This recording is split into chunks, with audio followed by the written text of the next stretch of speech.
Okay, other basic expenses you should build in is to protect yourself in terms of the liability if the quality isn't achieved by using a third-party inspection agent before you make that final payment and before the goods ship out of China. You want to know if there are defects before it arrives on your dock. So you can go to China, as mentioned, a couple $1,000 to make the visit, or you hire a third party. The one that I use is Asia Quality Focus. For $298, they can visit a factory anywhere in China and do an inspection for you. So don't, if you're sitting here saying, well, my project is kind of small, I don't have $1,000 to spend on quality control, then that's a big red flag indicating that maybe you're not ready to go China direct. Okay, here are some small ones. Keep in mind that when you're paying suppliers, you're not handing over cash, and they don't use checks in China, so most likely you'll be sending a transfer or a TT, a teletransfer, from your bank to your supplier's bank.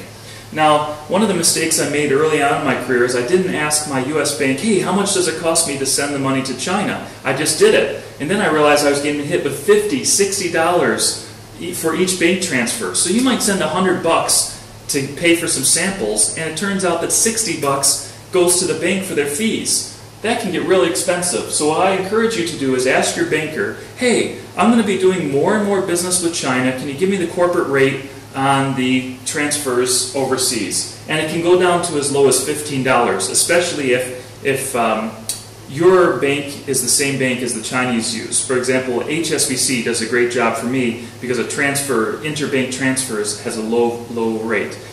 Okay, finally, when you place a purchase order in China, that's the beginning, not the end of the China supply chain management.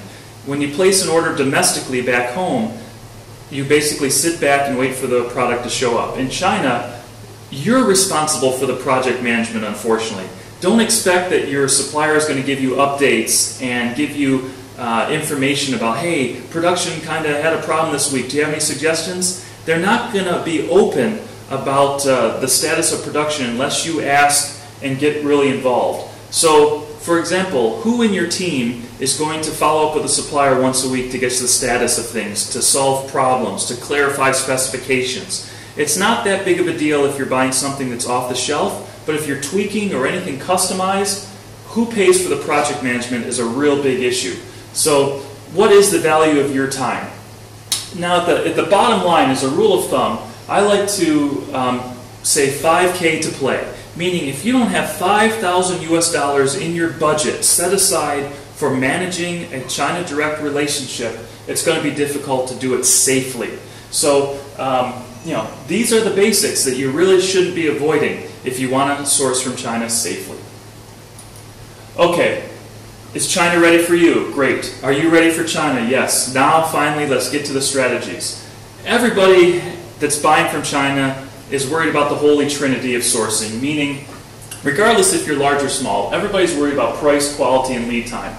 The fourth component is intellectual property that some of us are worried about if you're dealing in any type of customization or if you have intellectual property that you want to protect, but everybody's worried about price, quality, lead time. So my strategies today are going to cover those four bases. Keep in mind there are different strategies for different types of purchases. We have off-the-shelf, highly customized, and tweakers. Let's deal with off-the-shelf first because that's the easiest.